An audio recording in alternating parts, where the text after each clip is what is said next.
Sometimes it's a tough one, you know. What hurts probably more than anything else, I would say, is that these games are close, you know. They're one score games, you know, and um, you know we have to be able to find ways to win them. I think, you know, it'd almost be it's never good to lose, but it's almost like, man, at least somebody kick our butt, you know. I feel like we can't be in the game, you know what I mean? It's been definitely difficult in that sense, but I also know that we're in a pruning process.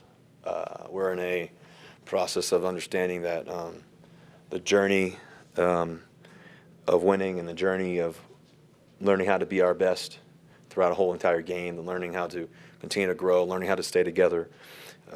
We have one of the best defenses in the world. You know, we have really good potential on offense.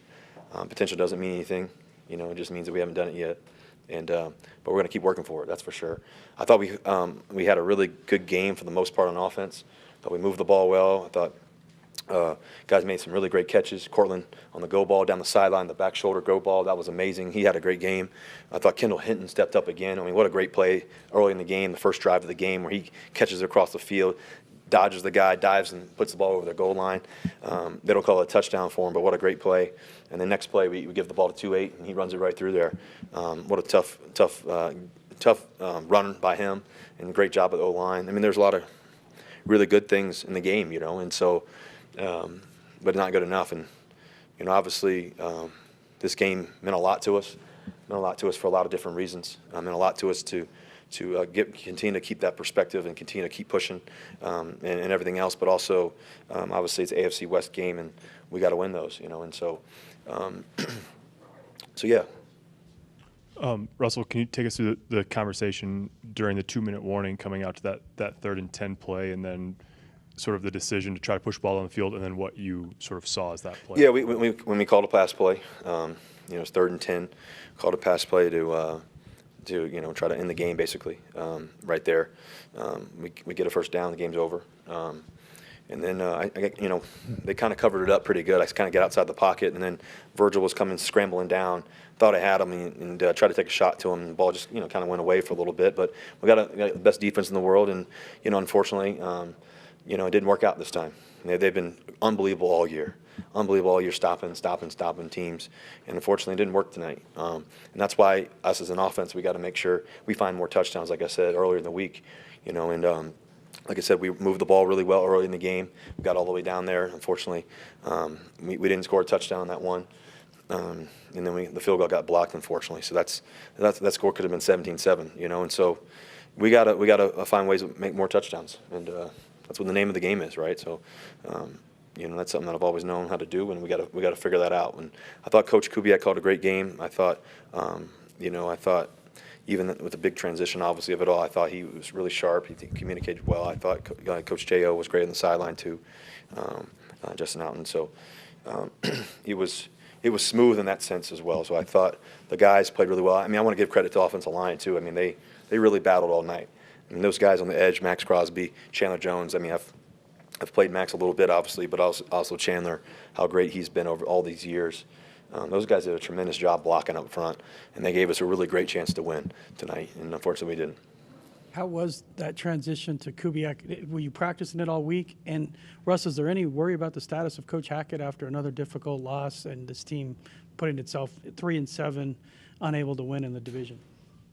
Well, first of all, going back to your first question, I think Coach Kubiak, he's called the game before. He's a tremendous coach. You know, he's a great offensive mind. He's in the QB room every day, obviously coaching us up every day. So, you know, we're always talking, and throughout training camp, he called plays too, some, and just, you know, especially in practice and stuff like that. Justin Alton can call plays too as well. Obviously, Coach Hackett too. So, we got 3 guys that can definitely, you know, call it up for us, and they mix it up in practice. And, you know, but I thought this week Coach Kubiak really did a great job of doing it throughout practice, and Coach Hackett too, and just communicating and what we wanted to do. And I thought we executed most of those things tonight for sure. I thought the guys, like I said, the offensive line, receivers, and all that, guys did some really good things tonight. Going back to your second question, can you ask what's your second question? Coach Hackett, you worried at all about his status after another close loss like this, given what the expectations were coming into the season? Listen, I think that anytime you play this game professionally, anytime there's tough days, right, there's always talk, there's always chatter. We're going to do everything we can to turn this thing around. That's all we're focused on. We can't focus on anything else as a team, as players, as coaches, as a collective organization. We're all in, and we're going to do everything we can to get this thing turned around and focus on tomorrow. Focus on, how can we get better? And listen, I came here knowing that this is going to be a journey. Didn't come here for a quick, when everything, happens and, life changes like this.